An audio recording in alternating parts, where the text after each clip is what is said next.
Hey everybody, welcome to an intro to virtual production here at Form Studios. We're so glad that you guys are here joining us both in person and through the live stream.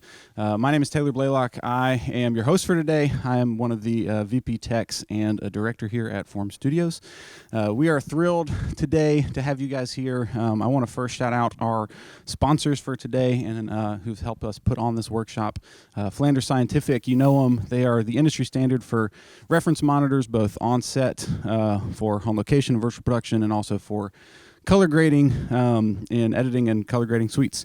Another one of our sponsors, VP Toolkit, is an amazing plugin for Unreal Engine that just makes the whole process of the workflow of Unreal Engine so much smoother and easier to use both for pre-production and the production day, which is just like hugely helpful.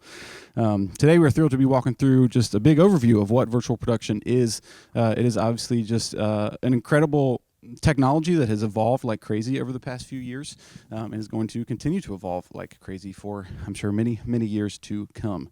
We're going to just be walking through essentially the tool that it is for us as filmmakers. You know, we're all about our tools as creatives and filmmakers, whether it be cameras or lenses, hardware, software, whatever it may be. It's all about the tool to bring out the absolute best in a project. And virtual production is just another huge tool that offers us essentially limitless creativity and potential, and it's important for us to learn how to tap into that and how to use that to our advantage to make the projects the absolute best that we can. So that overview is going to be great, brought to you by our keynote speakers over here. After that, we'll have a live Q&A session, so in person, y'all can ask questions. We also have a live stream chat function that you guys can enter questions there, and we'll be monitoring that so we can answer those too. And lastly, we'll have a hands-on portion where if you're in person, you can actually play around with the camera. We'll be here to talk some more after that, and we will continue to live stream that hands-on portion for a bit for those of you who are joining us through the live stream. So with that, I will first introduce our keynote speakers. So beside me is Sean Harold. He is our director of virtual production and one of, the studio manager here at Form Studios. And then to his right is Jamie Graff, the CEO and another director here at Form Studios. And with that, I will kick it off. Jamie, take it away. Awesome. Thank you guys all for being here. Really appreciate you guys coming out in person and everybody that's joining online just for a couple hours, spending your day with us. Just a brief intro of myself. I founded Remedy in 2007. So I've been doing production professionally for about 16 years and then got into the studio space and opened our first studio, which is about a mile down the road, which is since we shut it down when we moved here, but that was back in 2018. So we'd always been traveling into the city anytime we needed a location for a studio, and it was just cumbersome anytime we'd need prep days, like driving back and forth. Where most of us lived up here, we're like, hey, let's get a studio space that's outside the city, that's kind of out where most of us live. And so that was kind of what birthed Form Studios back in 2018, and then this particular place about 2 years ago. So a little background on me. On the Remedy side of things, I've directed spots for Uber, for Google, for a lot of stuff for Chick-fil-A over the years, Home Depot, Shark Bite fittings. So if anybody's a DIYer and has done any plumbing work, you'll find those in Lowe's and Home Depot. We have done a ton of stuff for them, and this wall has really lent itself to those kind of clients to where we'd have a challenge finding practical locations, whether it's around the Atlanta city or around the nation. So when we first got into virtual production a couple years ago, Sean was like, hey, there's this kind of new thing coming out. This is during COVID, and everybody's trying to figure out, how do we create content? How do we be creative still where we're not having to travel, because travel was shut down, and virtual production really started, the buzz was starting. And he's like, I don't know, maybe $30,000 for a wall, or I don't know, maybe 30, 40 grand, something like that.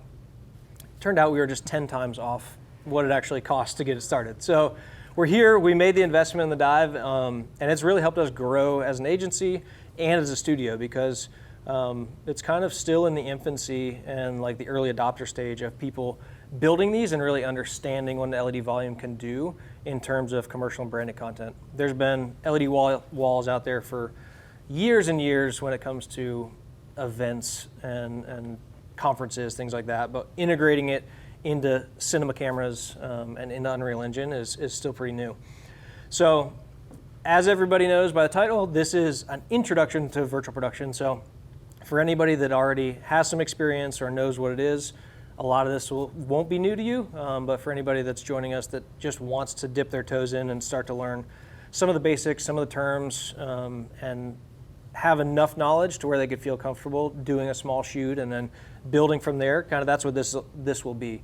Over the next year, we're going to do several more of these where we'll dive deeper into aspects of lighting, into set decoration practically, into, I don't know, there's a few other ones. Yeah, whatever the other ones are. But we're going to dive deeper into what those are as the year goes on. So at your seat, you will find, for anybody in person, we've got some notes. It's also got a little cheat sheet on there for a glossary of terms, because there may be some stuff that you just have never heard of. And Sean will go over those later, but we just want to be able to have a place where you can look back. If we mention something, you're like, what did that mean again? Just take a glance back there. And then we all love to slap stickers on our Pelican cases, on our cars. So we have a sticker there from Form Studios, and the QR code will go to the website. So you can find all our contact info, details about our studio, rates on the studio, all that stuff there. So take that with you. It's basically our business card in a cooler way than a piece of paper that you throw away. And I think that's it. Sean's going to take it away. Yeah. Hey, I'm Sean. I'm the director of virtual production here at Form Studios. I got started in film by building drones back in the day before drones were a thing. Then I got into networking. Then I got into camera robotics. So we built a cinema robot using an old welding robot. And now we're partnered with Sisu Robotics. We have a nice Sisu C20 in our studio. And now I handle our virtual production. So kind of I make sure that everything communicates together properly, because with virtual production, you're dealing with parts from many different manufacturers, and so getting them to work together sometimes isn't always the easiest thing, so that's kind of my job here. Also, I manage a studio, so if you ever rent our studio, I'll be working with you directly on your project as well. So virtual production is a very broad term, but if you don't know what it is, it's the blending of a physical environment with a virtual environment. And with that, there's a few different types of virtual production. Some of those are XR, which is extended reality. There's green screen, which Unreal Engine's kind of changed the whole workflow, because now you can actually do real-time green screen rendering. So it's kind of really improved that whole workflow. There's just full-on animation within Unreal Engine, or there's IC which is what we do here at Form Studios. IC is in-camera VFX, which is where we're basically capturing the final pixel in camera. So we're not ever sending the video feed out to have elements added to it. It's all being captured in camera, so we can bring that right into post and start working right on that. And with that also, you can do that by either using something like Unreal Engine with a 3D environment, or you can do something like video or photo plates, which is something we do a lot in here as well, which Jamie will touch on that in a bit. A lot of the terms that we use in virtual production are a little bit different, so I'll just kind of briefly go over some of these. Also on your notes, kind of has these definitions as well. The biggest one is probably UE, Unreal Engine, or just the engine. The engine is what we're generating all of our content with, so this 3D environment is all created within Unreal Engine itself. One that we don't have on here, which I'll touch on real quick, is Genlock. Genlock is very big when shooting on LED walls. It's basically the heartbeat of your system, so make sure that our LED wall is running the frame at the same time that our media server is producing the frame, at the same time our camera is capturing the frame, and even with our camera tracking, that our camera track is updating at the same time that the camera's capturing it. So that way, it just seems very smooth. There's not any kind of stutter to it as well. It also helps alleviate some issues like raster scan lines, or what was one of the other ones, like screen tearing, and a lot of that can also be with mixed matched frame rates as well. So we want to make sure we have our wall running at the same frame rate and Genlocked at the same that our camera is Genlocked at as well. Camera tracking is huge for virtual production. It's what's giving us this nice parallax in here. So in here we have 4 of these base stations set up around here, and basically they're IR blasters that then communicate with this tracker that's on top of the camera, this little crown thing up on top of it. Probably the biggest thing that you'll probably hear a lot is the frustum, which is basically what you're seeing in this blue box. You have an inner and an outer frustum. So the inner frustum is kind of like your viewport. It's kind of like your window into this virtual world. Instead, frustum is calibrated with our camera's sensor size and also our lens. So if we were to change, I believe right now we're on an 85. If we were to change this to like say a 50, you'll see this frustum get bigger, and all the compression will also shift with that as well. And also camera tracking makes sure that your perspective is always correct as well. So if we were to take this camera higher, you'll see a perspective shift in Unreal Engine. You also have your outer frustum, which is everything outside of this blue box, and that's all used for light cast and also for reflections, because you don't want all your reflections moving as well. And also this helps with your frame rate, because if we were trying to render out this whole wall real time, your frame rate would drop like crazy. So with this, we can just render out what the camera's seeing at a higher resolution than the rest of the wall itself. In display is one of the ways of projecting a 3D world onto the wall. So in display knows the size of our wall, the pixel picture of our wall, it knows where our camera tracking is, and that's what makes sure that everything is rendered correctly on here. Your world, your map, your level, that's all part of Unreal Engine. It's basically the scene that we're filming in that moment. You can have dolly walls or roaming panels. Let's say if we're not shooting in a full volume, but we want to get reflections on like in front of a car that we're filming, we can bring in a mobile wall, dolly that in, and now we can have reflections, and that kind of just makes it a lot more flexible. Also, you can use that as kind of a light panel if you want to do that as well.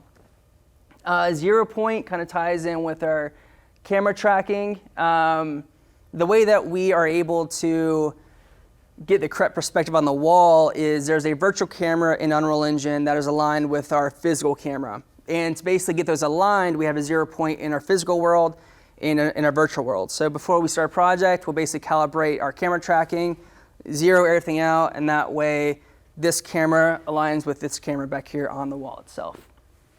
A light card. One benefit of using Unreal Engine is light cards. So let's say if we want to get this nice rim light, we can actually have basically virtual lights in the scene. So I can turn a section of this wall white, so now I get light cast off the wall without having to add a physical light in the scene. And then if my camera is to pan over that virtual light, it'll actually ignore that virtual light and start rendering out my correct frustum, so I don't see that virtual light in the scene itself. Light contamination. If you notice, this is really big when lighting for virtual production. These are the panels that the wall is made up of. They are very reflective. So any kind of light spill that gets on the wall starts washing out the colors, and you lose a lot of contrast, and your blacks turn more into like grays. So a big thing with lighting in these scenarios is using stuff like egg crates or using flags just to block off any kind of light getting on the wall. But that's really, really big when lighting for a virtual scene is spill. Let's see, focal length. Same thing with camera tracking. We can actually use lens encoders. So we can bring in the lens's focus data into Unreal Engine. Currently, if you use lens encoders, it's kind of like a one-for-one kind of like fall off. So sometimes you end up you have like this double focus fall off.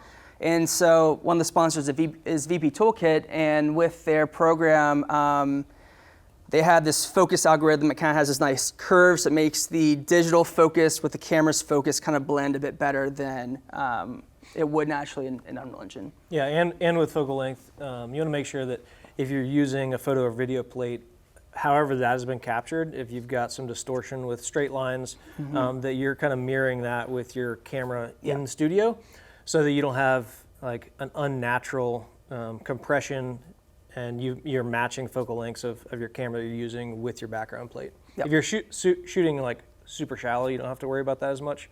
But if you want to have a little bit more depth of field, you got to make sure that you're kind of matching those focal lengths. Yeah, a lot of calibration on the front end. Previs, again, there's a lot of different types of previs, but one of the things that we do here, and a added benefit of VP Toolkit, is we can basically do virtual location scouts. So let's say if we're shooting in this house, and maybe we want to do 3 different scenes. One might be this wider shot, one might be pushed in more of the bookcase, one might be facing this other direction. We can actually go in and save pre-save locations. So we can have like scene 1, 2, and 3. And then on the shoot day, we just hit load, and it jumps our whole entire virtual stage to that area. So it makes the shoot day a lot quicker than us having to like manually fly around and figure out, all right, what angle do we want? We can have that pre-saved. It saves in our sensor size. It saves in what lens we're using, all with one button click. Field of view, I think we kind of mentioned with the frustum and camera tracking. And same thing with virtual camera. There's a virtual camera, which is what's rendering this, and our physical camera is aligned with that using our camera tracking in 0 point. The anatomy of a LED volume. So what makes up this LED wall? Of course, the biggest thing are these modules, which, did we talk about pixel pitch? I don't think we did. We have not. We have not. So that's probably a big term you'll hear a lot too, is pixel pitch, which is basically the distance between the pixels on the panel. So this one's a 2.6.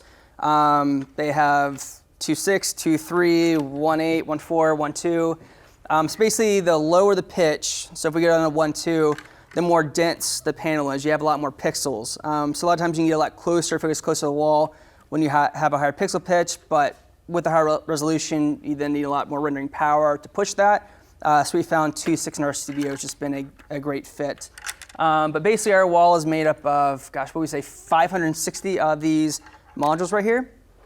And then you have your processor, and basically the processor is what's getting this wall to display our image correctly on here. Because again, there's a lot of different panels, and the processor is basically mapping out these panels to give us a solid image on the wall.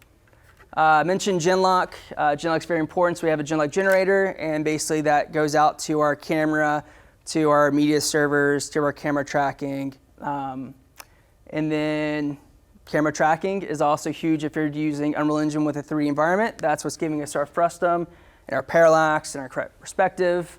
Networking is very big with virtual production because you have all these different devices communicating over a network. So we have a 10 gig network here in the studio that all of our computers run through and our tracking runs through. That way just everything is in sync. Same thing with network storage. Because we do work with multiple different computers, we have to have our files all in one central location. So we have a NAS in the back. Again, it's all over 10 gig that everything talks over. And last key thing is the media server, which is basically our render node. It's basically like a beefed up gaming machine. The only difference is we do need Genlock on the GPU, so we use the A6000 GPUs. That way we can get everything Genlocked and just running smoothly together. Versus if you use like a 3090 or 4090, you don't really have that capability. I believe that is it for anatomy. Oh, no, sorry, I have one more section. Last one is displaying your content on the wall. Again, there's a few different ways. If we are using Unreal Engine, which is what we use here, we use in-display to get the feed up on the wall, like what we have here. But probably 70% of our shoots in here, we actually use video or photo plates. And our favorite method of displaying that on the wall has been Premiere Pro, just because in Premiere you have a lot of color control to really match our physical scene with our virtual scene. Then also if we need to scale our plates up or down, it just makes it really easy in Premiere Pro. Before we use Pro Presenter there's just not as much color control, or there's other programs like Resolume, same thing, it just helps display your content on the wall. But Premiere Pro has been our kind of go-to if you use plates. Yeah, for a lot of people out there that have made the switch over to Resolve, I mean, any NLE like that, Resolve, you probably have even more control over color, where you can really match your plates and your background. Yeah. It really speeds up the workflow using an NLE to preview the content up on the wall when you're working with photo or video plates. Yep, for sure. And that is my section, so turning over to Jamie. Thank you, sir. Yep. All right, so while we were kind of talking about plates in Unreal Engine, we first are going to dive into plates. There's so many benefits that when it comes to shooting with plates, from a time, cost, prep, kind of crew needs, tracking, framing options when you're comparing shooting with plates to Unreal Engine. It is very efficient and really quick when you think about shooting with a plate as your background element. You may see stuff on social of people taking like a 70-inch TV and shooting like a mini volume for like tabletop content. And that's like, this is a huge version of that. You can bring in a lot of practical set elements to really sell the foreground and the background elements really meshing together well and blending well. So if you're looking at something where you're time intensive, you have a lower budget project, going in the direction of plates is going to be your go-to. Even probably the first several projects that you produce, you would want to go in the direction of plates. Unreal Engine, it's a whole new animal. You need people that are specialized with not only the communication between the wall, but also designing and manipulating not only the lighting, but the practical elements that are inside of Unreal Engine. You have so much control within Unreal that you can move any element wherever you want it to be. You get lost and you spend way too much time on stuff that sometimes doesn't matter. It's matching your foreground and background stuff that matters. And yeah, with Unreal, people just get lost in it sometimes. So yeah, using plates is definitely the way to go. For sure. One. So the photo you see on the left here, that's a BTS shot from a production that we did in here about 2 weeks ago, maybe 3 weeks ago. So that was actually a photo that was licensed from Shutterstock. So we just kind of scoured the internet for where we could license the kind of shot scene that we needed. If we can't license something and we need something very specific, we may work with a client to go out to a specific location. For another production, this is more kind of when COVID was impacting a lot of sizes of crew size and what could be on a construction site. We would only allow 2 people to go on site. So we had to go around New York, Washington, D.C., and New Jersey and shoot all of our plates. And then we brought them in here. So we had multiple days of travel shooting background plates. Those are actually video plates because we wanted to see people moving in the background. And then we came in here with our talent and we shot 6 different locations all in one day. So it saved us a ton of time and a ton of cost, but we also had constraints that we had no control over. They wouldn't let us bring talent places. And we run into that all the time. I mean, you think about if you want to film something at an airport, like you got to shut down a terminal, or there's things like that where you got to close down a restaurant. If you can get a plate of the location and then build out your foreground to make it blend together well, it just completely changes the game when it comes to efficiency in production. On the cost side of things, Unreal is just going to be more expensive, not only for the cost of the worlds, but manipulating them and finding people that are specialists in it. I mean, you see it all the time, but people that are out there coming through school, if you can get into learning about Unreal and become an expert in manipulating those worlds and designing, it's going to be a game changer in the next 10 years of production. I mean, what we focus on here is commercial branded product content and some narrative. But on the larger scale, when you're looking at movies like The Batman, The Mandalorian, where they have massive volumes, that kind of stuff all has to be designed and developed. So on the crew side of things, if you're shooting with plates, you can have 1, 2, 3 people smaller of a crew when you're deciding to go with a plate option. And then just what's realistic. I mean, when you shoot a photo or a video plate, that's realistic. That's exactly what your eye is seeing. You can still manipulate the color to make sure that your lighting is blending well with the color grade on your background. But Unreal, I mean, at the end of the day, it's still a gaming engine. It was developed for video games, and even though there's been a lot of developments recently in terms of texture and color and how you can manipulate the light, it's still a gaming engine. Like, it still has a long way to go before it looks just like a photorealistic world. You do have more control over flipping your world. So if you're shooting narrative and you're shooting in one direction and then you want to do a flip, like all you have to do is rotate your world around and flop your key to the other side and you're ready to go. So if you've got a designer that's really good, you've got the pre-production time that allows full development of that, and you've got the budget to develop an Unreal world, go for it. I mean, it's awesome, but it also takes a lot more pre-production time. So we've kind of flipped the script when it comes to production timelines. With a typical production, your pre-production isn't quite as intensive. Production, whether you're looking at something small that's a day or two of production, or you're looking at something that's weeks of production, your production time's long. You have company moves, you got to book multiple locations, crew size goes up and down, and then post-production, if you're having to implement any VFX, you have all of your post-production time where you're having to do that, especially if you're shooting on green screen and you need to add in VFX and post. So we've flipped that whole thing upside down with virtual production, because now a lot of the time is put into pre-production. You have to have your set decorators and your production designers finding the props that also match and blend with your background. So whether that's Unreal or photo plates, you've got to find those props that work well, and you've got to bring them in-house. You've got to also have some testing days. So for people that rent in here, we always say we need a couple weeks out for a half day to just bring your plates in and test them. Because if you get in here and the perspective of what you're using isn't right, you're going to be in a really tough situation the day of production, and you may need to modify or shoot a different plate or source a different plate if it's just not looking right on camera. And then we also always recommend having a day of pre-lighting, pre-staging stuff. I mean, the beautiful thing about the lighting we have in here from Aperture is that through Sidus Link, we can save all of our, what are they called? The Quick shots. Quick shot. So you can save a quick shot in there, and we have that set in here to where it's saved. We can kill all the lights.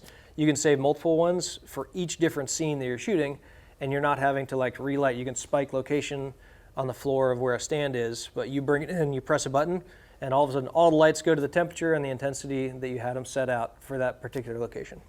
So pre-lighting is a huge thing when it comes to virtual production. So we're going to take a look at the actual video that came out of this one that we shot on a photo plate. This was for Metabo HPT, which was formerly Hitachi Power Tools. And this video, we actually post-produced the entire thing in like a week. So it really sped up the time of what we would have to do, because I think there's 2 or 3 locations within this video that we would have had to jump around to source different locations. So here this is.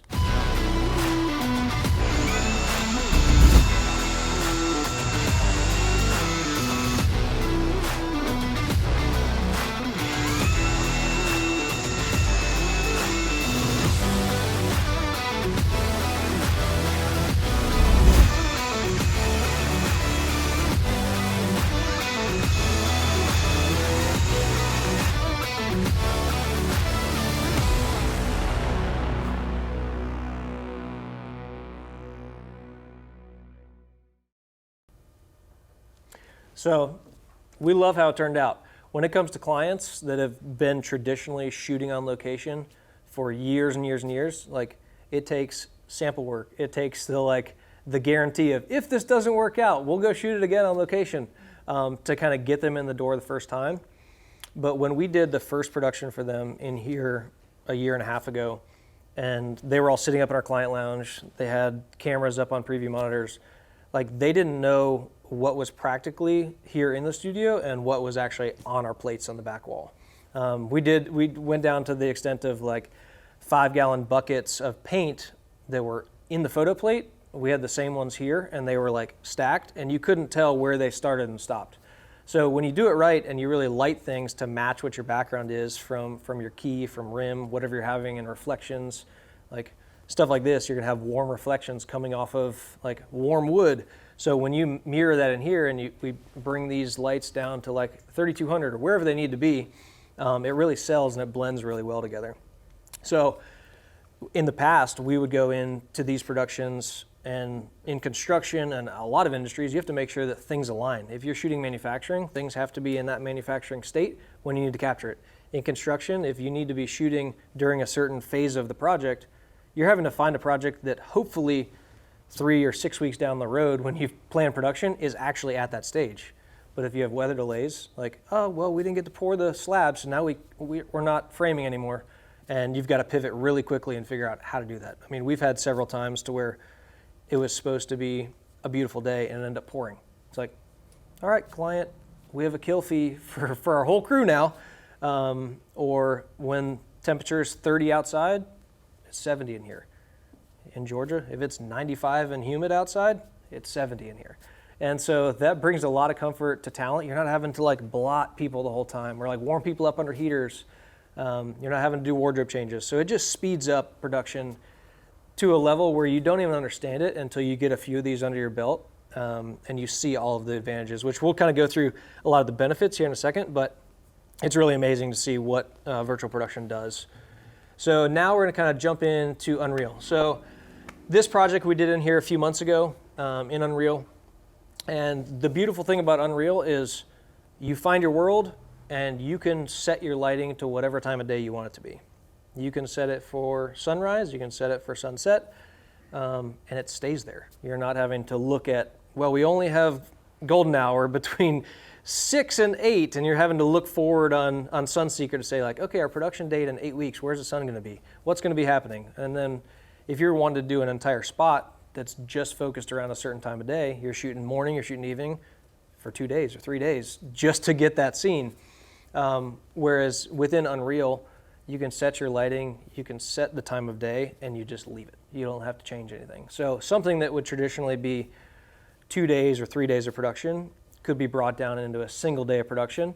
And it's really efficient. You're not having to fight it. You're not having to move things. You're not having to, if you're blocking out light, like, okay, we got to walk our floppies like all the way around the world just to get this scene.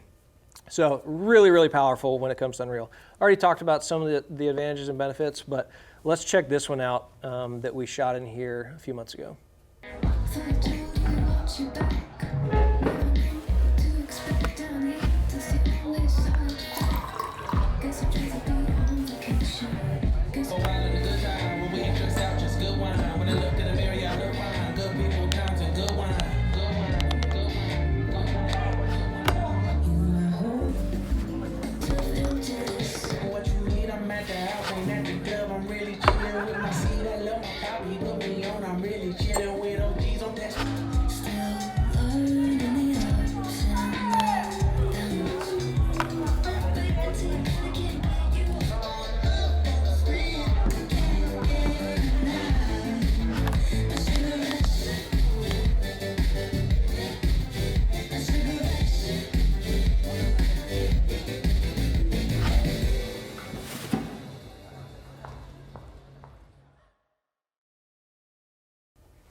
So for everybody that's wondering, that was just a spec spot. As much as we would have loved to have been hired by the New York Times to shoot that, that was just a fun spot. So the first one we shot on C500 Mark II. The second one was on the red Komodo. And for everybody that's in-house that's wondering, like, man, the blacks look a little washed out. We spent all our money on the studio, and so we couldn't afford a new TV. This one's like 10 years old, and the colors aren't so good. But for everybody online, probably had a little bit better experience of watching that. We're going to try and upgrade the TV by the next production workshop we do. So just talking about the differences in cameras, I'm going to dive straight into the best cameras for virtual production.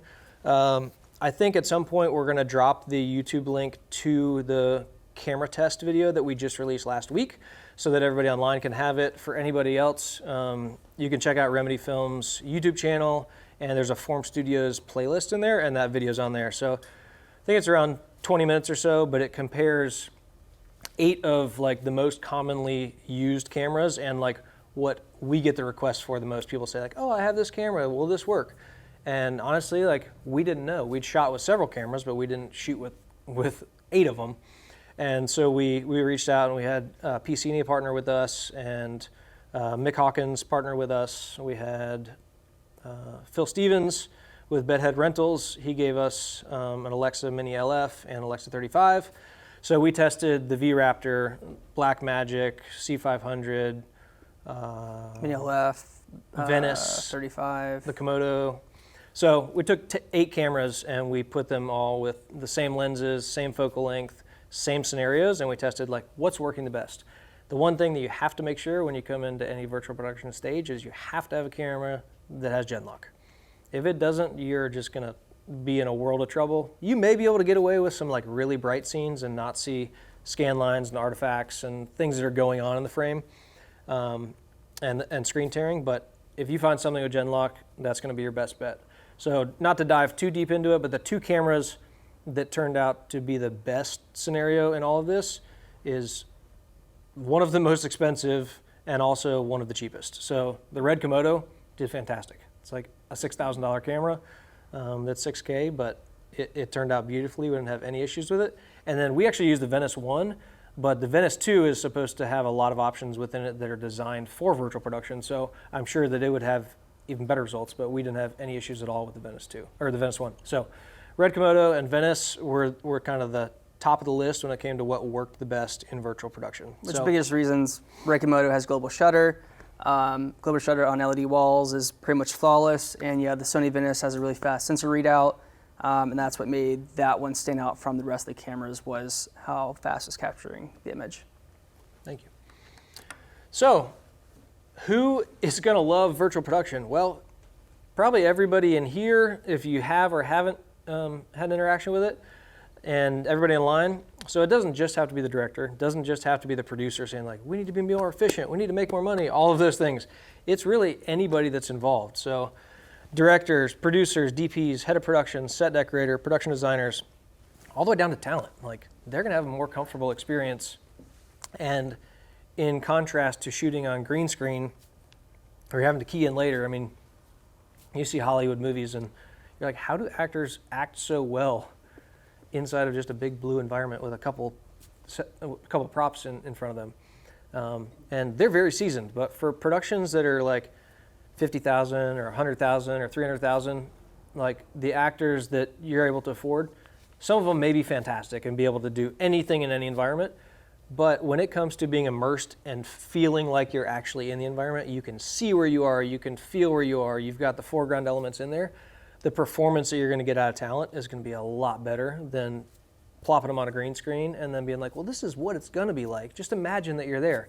It's kind of hard to do. For directors, that talent performance is going to sell the work that they're doing, and they're going to get a lot better result out of it. Being able to test assets ahead of time and come in here with a camera, set it up, and see what things are going to look like is going to ensure that whatever the creative vision was for the project, that it's going to actually come to life. And for producers, like, you get the accuracy of schedule. You don't have to deal with the weather delays. You don't have to worry about kill fees. You don't have to worry about multiple locations being booked and rented out and streets being shut down, all that. Like, sure, virtual production is a tool, and there is a time and place where we still have to do those things. Now that we've had this studio about 2 years, we do produce over half of our content as an agency inside of here, where 4 years ago, 90% of our content was shot on location, or maybe 95. We did a handful of things in studio here and there, but it's completely changed the game in terms of what we have the ability to produce in the studio. DPs, like, you'll see Johnny walking around in here with the iPad through the Sidus Link app. Like, you don't have to walk over to every light. You don't have to block out and put a big fly swatter overhead to block out light. We can adjust everything and see it practically right in our Flanders monitor and make little tweaks to lighting, wrap our key around a foot or 2 feet, and it'll go from like, he looks like he's standing in front of a bad green screen wall that's just like not lit and not keyed well, and you move it like a couple feet and it's like, okay, that's perfect. All right, it's blended exactly how we want it. And that's the beauty of it. You get that visualization instantly, and clients get that too. Like, they can see right here, right in the studio, what things are going to look like once they get into post. So, too far. So, what do you guys think are some of the other benefits of virtual production? So besides the things that I mentioned, like, what else do you think could possibly be a benefit?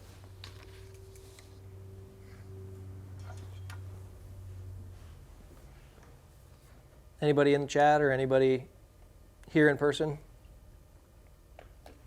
What's up? Maybe like a fictional background or Yeah, purple sky. for sure. You know?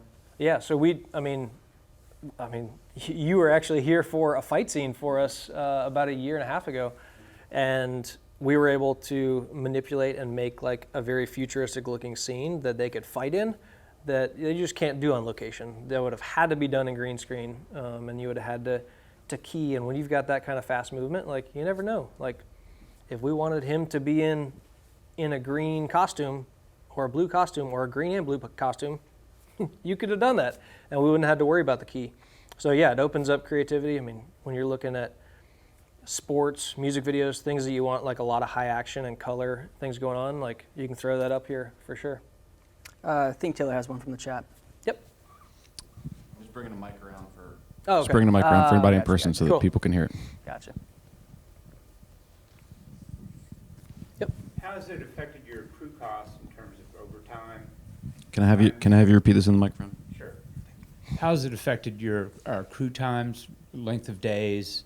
I know you can do more work faster, but in terms of your cost of your crew. Yeah. I would say, like, if I had to quantify a number onto it, I'd say it's probably cut down crew size by 25%, because on the size of like a G&E team, where you may typically need like a 2-and-2 or a 4-and-4 team on G&E, we're able to really cut that down. I mean, in our studio in particular, we have a G&E closet here where we have everything that's like 100 feet away. And we can roll stuff in. We're not having to load in and load out. Like, we're not doing company moves all the time. We have a loading dock straight into Studio B here where the virtual production studio is. You can back a grip truck right up to here and be in and out really quick, even if you don't utilize anything that's on site. So I would say probably 25% savings in crew size, and then also for most of our productions being in the commercial and branded content space, we're like a half day of like pre-vis testing, a day of prep and pre-lighting, and then could be a day, could be 2 or 3 days of production, but that's probably cut for sure a day off of production. So when you look at an overall budget, you can provide a more creative option to a client for what their budget would be than if you had to shoot something on location. And then just in terms of our productions, it saved multiple shoots in terms of weather delays and things that we would have experienced before. Because right now we're booked out until June. And if you look at a project that experienced a weather delay and you're trying to find a new shoot date, it's like, can we push the project 2 months or 3 months? Or we got to find another crew to come in and fill for part of the roles. And with how busy production is in Atlanta between series and feature and commercial and branded content and the tech space, all of those things, it's hard to find crew. So that time is really precious that you've booked out crew. And if you try to find a kill fee, like a day to reschedule for, you may not have the same crew that you wanted. So, I mean, the cost and time savings has been huge. I mean, you might talk about more, but yeah, location moves is definitely where you save all that time from having to be in one location, pack up gear, travel to your next location, unload, set back up again. I mean, you're talking hours. We're in here, yeah, because we can instantly change out the background scene. If we do a pre-light day, we're on the Aperture app. We just click load and it loads up all of our lights. I mean, it's typically 30 minutes. We're in a new scene already, where we just saved hours if we're actually on production. So that's where I've seen a lot of time savings. And from small productions all the way up to big productions, if you're looking at like a client where you're creating a lot of content at scale for social, you could come into a virtual production studio and go through 20 or 40 backgrounds and be in all different locations, all in a day or two production. You can't do that if you're shooting something practically. So it just opens up the creative possibilities a lot when it comes to things like that. And then you think about national ads where they're taking a house in a street and they're turning the whole place snowy. And like the amount of cost and time that it is for that kind of stuff, where you can come into a studio any time of year and you can shoot content that's out of season. You can shoot summer in the winter. You can shoot winter in the summer. You can turn into fall if the leaves aren't changing. So there's so much stuff that you can do inside of a virtual production studio that you just can't do other places unless you have a massive budget for production design. I think there was one. Oh, we have one over here. Hold on one second. I'm coming to you. Taylor, Bring the mic. over to you. Do you ever find it difficult going from one scene to another scene, being in this specific like physical space the whole day, right? Like, do you ever find that difficult creatively going from one side of, your virtual wall to the other side of the virtual wall and kind of like creating that space in your mind, being like, okay, we're moving on to another scene? Do you ever find that difficult for y'all? We haven't, to be completely honest. I mean, I see how you definitely could. Like, okay, well, we're not actually in a different place. Like, how do we make this look different? But when you step back and like put a hood over a production monitor, it's like you're there and you can focus in on those details. I would say on the flip side, it's probably opened up creative even more than what it would do if you were stuck in a location and like you're like, I really want the camera to be like through this wall that happens to be in this kitchen, but I can't go any further. Whereas here, like, we have plenty of space to move around, put lights where we want them, put bodies and talent where we want them, put cameras exactly where we want them. So I would say it's kind of been on the opposite. It's opened up the creative options for us. So other things like, I mentioned, but virtual production really scales to your production size and scope. It really brings a lot of efficiency to production. It eliminates travel costs. Like, you don't have high travel costs. Like, oh, we want to go shoot in an exotic location. Let's bring the exotic location here. Or global locations. If you're shooting for a brand like I don't know, a UPS or somebody that has a very global presence with their brand, and you would have to go to Japan and you'd have to go to South America and you have to go to LA. there's stock content out there for all those places that you can license, and you can bring those locations here and shoot content. Somebody standing in front of the Golden Gate Bridge, or somebody standing in Times Square. Like you can bring that here and really make it sell without ever having to move. So tons and tons of benefits to virtual production. I'm sure there's more that I'm not touching on. Oh, I guess also something that's also huge is repeatability with lighting. Repeatability and the variety you can get with lighting. If you want to shoot something where maybe you're using motion control and robotics and you want to shoot a move and then blend it between multiple different times of day or multiple different locations, but your product stays in the exact same place, you can do that here just by swapping some foreground elements, measuring the distance of the product to the camera and the height off the ground, changing out your background, and you can really like open up creative options for product and commercial content that way. So a lot of benefits to virtual production as a whole. A benefit of this specific place, and like we purpose built this stage the size that we wanted and what we needed for our own productions. When we first built it, it was a little bit smaller. Right now we're 20 panels wide by 7 panels tall. When we first built it, we were 16 panels wide by 6 tall, and within a few months we like quickly outgrew that. We're like, oh, we just need a little bit more width. We can't get quite the slash angles that we want to cut in. We can't get quite the hero angle that we want. So we grew our panel size really quickly. And so this stage is built for those projects that are $500,000 and under. Like if you've got $1 million, sure, you're gonna go to a massive volume somewhere that those cost $20,000, $50,000, $80,000 a day for just the stage. So when you're looking at that cost for commercial content, branded content, narrative, brand films, sports bumpers, all of that stuff, this is the perfect size for those types of productions. In here, we're like $6,000 to $8,000 a day. So it's super affordable when it comes to the power that you have in here and the size that you can actually create on a stage this size. So whether you guys are looking at doing a production or just looking to learn more about it, we would love to be here as a production arm. People come in here and just rent the space all the time. Then we operate the wall. We have a virtual production tech that's in here. Or if you're looking for someone to be the production arm for a project, we also partner with agencies, with brands as just their production arm. Hey, you already got creative baked? That's excellent.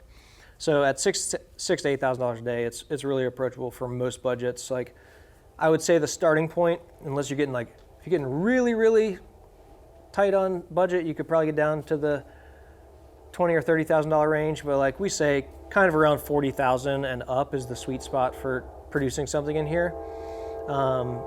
And the only downside is that sometimes we have trains come by. And when that happens, when you're taking sound, you just pause. But it comes by a few times a day. It just makes you feel like you're alive and that you're not just stuck in a studio. There's actually real life happening out there. Mainly when the horn goes. We'll probably hear it again in just a second. It's been pretty quick. There it is. So if you've got any questions for us or interested in whether you're an agency and you want to put something in-house, or if you're a production company and you're looking to grow and really invest into an LED volume yourself, we have a sister company called Form Volumes. You can find information there where we can come in, do full integration, build, training, setup, everything that you will need. Or if you just want to come in, hang out, I mean, we'd love to have people in-house come check it out. And we're going to have the opportunity to ask some questions and get hands-on here in a minute. So Taylor, take it away. All right, let's give a hand to Jamie and Sean for that overview. That was great. So we're going to enter in now to some Q&A. I know we already have a couple that have come through the live chat, so I'm going to kick it off with that because I think there are going to be some quick answers. Sean, I think those will probably both be for you. So Nick Brusso said, what pixel pitch is your wall? Yeah, it's a 2.6. 2.6. Yeah, again, 2.6 just fits our needs really well. And I think also the cost of a rental has just been a really good fit for us. Yeah, I think with the 2.6, when we started looking to invest into a wall, like I said before, we thought it might be $30,000, ended up being a lot more. So the lower you go in pixel pitch, the price just goes up exponentially. Sure, everybody would love a 1.6 or a 1.9 pixel pitch, and but we'd be looking at like, what, probably $1 million wall and like a 1.5. Yeah, it starts to scale really quick because you go up in pixel pitch, you then need more processors and more media servers to be able to push that. So again, this wall just fits our target audience really well. Yeah, and we want to stay with a 2.6. You generally want to be about 10 feet off the wall to make sure you're not like getting a weird moire, or you're not focusing on the panels and you're seeing the actual pixels. The lower the pixel pitch, the closer you can shoot to the wall. So here you could shoot closer if you're like shooting a wide tight and you're really shallow up on your talent or your product. But for most of the stuff that we're producing where we need mediums, wides, and tights, kind of around the maybe 8 to like 15 foot range off the wall is what we try to where we try to land. Yeah, that's great. We got one more queued up. If you guys have questions after this next one, you just raise your hand. I'll come by and bring in that mic. And then if you're streaming, just leave it in the chat. I'm watching it right now. Okay, so Dale Wyatt said, do you ever use Green Screen Studio for Unreal virtual production shoots? Currently not. It is something that we want to explore down the road. It's just because even with LED walls, it's so new, it's progressing. Right now, we're just focusing all of our time onto this and just making it as efficient and as good as we can. So, but yes, at some point, I do want to explore green screen with Unreal Engine, but right now our focus is on this right now. Yeah, and we've done a little bit of testing. We actually, in Studio A, right next to us, we have 60 feet by 15 foot white cyc, and we've got a 20 by 20 by 15 tall green. So we have it here. We've done some testing with it, and it actually looks really good. Like when Sean was in and we were creating the virtual cameras, it was like a virtual event where you make the stage feel huge. Like Sean was in person, you all of a sudden have 3, 4, 5 virtual cameras cutting together, and you're able to create a virtual conference, on a small green screen. So we've done a little bit of testing with it, but again, like Sean said, like this lends itself to the content that we're creating so much, and I think visually, like clients being able to see it practically on a preview monitor is what really sells them on it, and what brings efficiency to the kind of clients that we're shooting with a lot. Yeah, that's great. Any in-person questions? Got one back here. Are there any challenges you guys face as far as post-production, like after? I mean, there definitely can be, and I'm sure that I'm not involved in our post-production as much. Taylor, who's actually here at Remedy, who's our head of who's our head of production and director of post-production, he can probably speak into it a little bit more. I know early on when we did our first couple of productions, there was probably a little bit more than there is now that we have, 30, 50 productions under our belt. But the things you just really got to watch out for is ensuring that the color temperature of what your world is or what your plates are matches with your lighting, and also the color of like lenses. Like if you're shooting with a Canon lens one day and you're shooting with signature primes the next day, like they have different color. They have different color shifts. So you want to make sure that you have a really great reference monitor like the Flanders we have back there to make sure that like what you're actually seeing and the mixture of camera, color profile, shooting raw, the lighting temperature you have overhead and your key and what your background is, like that all of those blend together well. If you don't have that, I would say if there's a downside to virtual production, it would be that over green screen is like you're not going to be able to manipulate it unless you go in and rotoscope out all your talent and you then adjust your background. So I think that would be the biggest hindrance in post. On the plus side, I mean, it's just sped things up so fast when it comes to any VFX that we need. When we have our Sisu robot in here, like we can export all the tracking data out of that and track in 3D space, any animation and graphics we need. So it's really powerful in terms of what you can do. Taylor, you want to speak into any other challenges? Yeah, I would say if you're looking at like just a normal typical shoot that you would do like on set, there's no special effects or like stuff you're planning on doing. It wouldn't be a green screen shoot. It's pretty much the same, which I think is huge, right? You're not losing anything. I think in just like pulling selects as you're going through footage, the one thing you have to just watch out for is like seeing past a wall, seeing past like the ceiling or the sides. I think there's been a couple times, especially early on, where it's like we're pulling stuff and it's very minimal. You see it just peek in a corner from like, you know, a lot of camera movement, but you just have to like kind of have an extra eye for that. I'd say the big upside is if you are planning on doing green screen, special effects, blah, blah, blah, because in post, that's those kind of projects are where you save a ton of time because it's done, right? You may have to do a little bit more on the front end of things in post, but on the back end, what you have in camera is what you have. You don't have to do anything to it. So at worst, it's the exact same as being on location. At best, I mean, it's saving you days, weeks. I mean, who knows, depending on the scale of the project. But yeah, that's mostly what I've experienced in post. So I think we have another in-person question. Sean, you mentioned XR, or I guess extended reality. Can you talk a little bit more about that and what you've been able to accomplish or test for? Yeah, I mean, we don't do much XR here. I feel like the use case I've seen XR for a lot is more of your live TV kind of stuff, more news station. If you want to be able to bring up digital assets like, you know, weather pop-ups or stats pop-ups, or if you want to bring in a virtual branch in front of a physical thing, I think that's where XR is good. Again, I think it's great for like live TV. For us being in more of the commercial world, I like practical props more than, you know, I'd rather have a real kind of floor in here and real foreground elements and midground elements versus digital stuff. So that's why in here we go more with just in camera VFX versus XR, just for the realism side of it. And one thing that I didn't touch on for anybody that we're just talking about video, but we've actually done several like photo shoot only, like still photography shoots in here, where we can't source locations, or there's things that are products where we'll build props and we need to see through a prop or see through a window out to another environment. And so we've done several shoots in here that are all still photography, which is amazing because we're getting 10 locations in a single day inside of here versus if you'd had to jump around all over the place with a 3 or 4 person crew for photography. Which actually, for one of those, virtual production kind of saved us because we had an on-location shoot that was supposed to be a construction site again, and it rained the day of the shoot, and it was supposed to rain that whole rest of that week. So I think that day, We pivoted it. like 2 days before, we basically built a construction site in Unreal Engine and then shot it in here after that. So it kind of saved us a bit, which was great. Great question. Thank you, Michael. Okay, we have another one from the live stream. So Nick Brusso says, have you guys found that shooting on a global shutter camera is important when shooting on LED volume, or have most rolling shutter cameras been okay?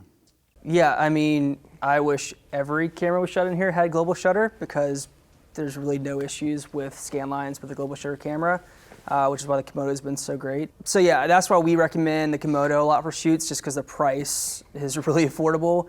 And global shutter has just been insanely stable in here. And then you mix that with Genlock, it's great. Yeah, I mean, the Venice was good as well, but Komodo's just been.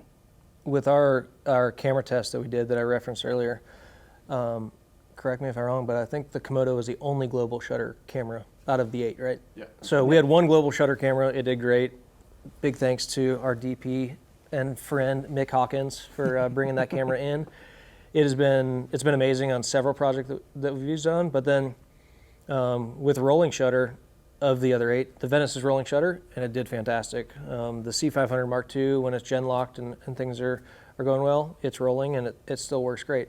So we experienced some raster scan lines and some artifacts and screen tearing with the cameras you wouldn't expect it. The Alexa 35, like the most expensive camera of the whole test, and we had issues with it. So I'm sure that you could tweak little things with every single camera out there, and you may get them to work in some but not all environments. But the Komodo with global and the Venice 1 with rolling shutter worked flawlessly in really, really bright environments, just kind of a neutral environment, and a really dark environment. They held up really well.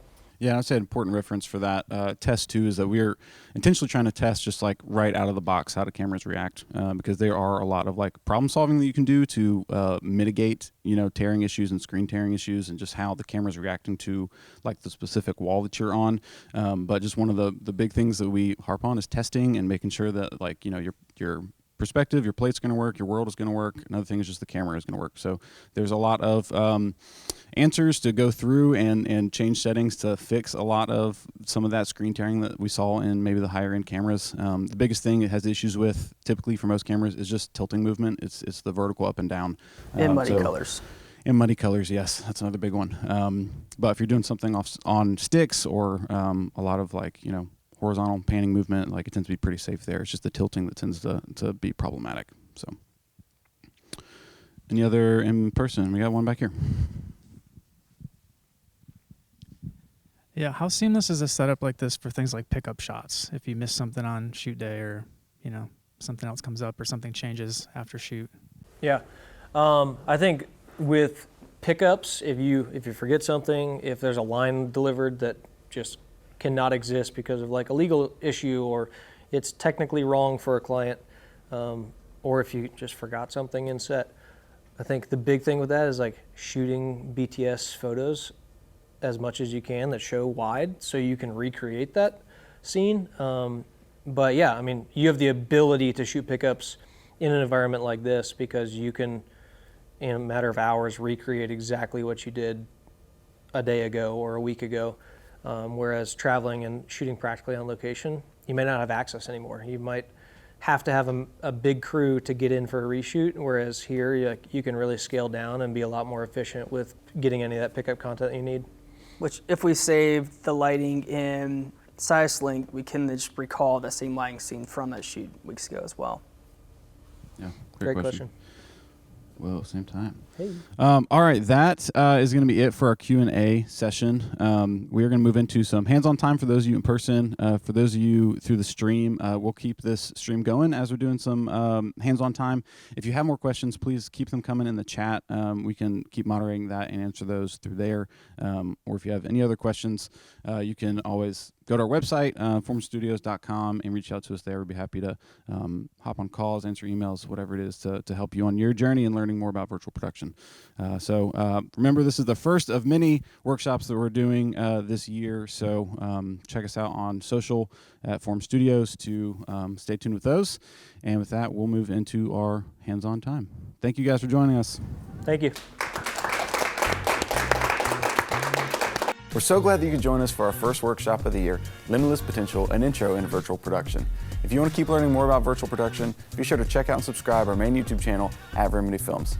And follow us on social at Form Studios to stay up to date with more workshops that we have coming later this year. Thanks again for watching, and we'll see you next time.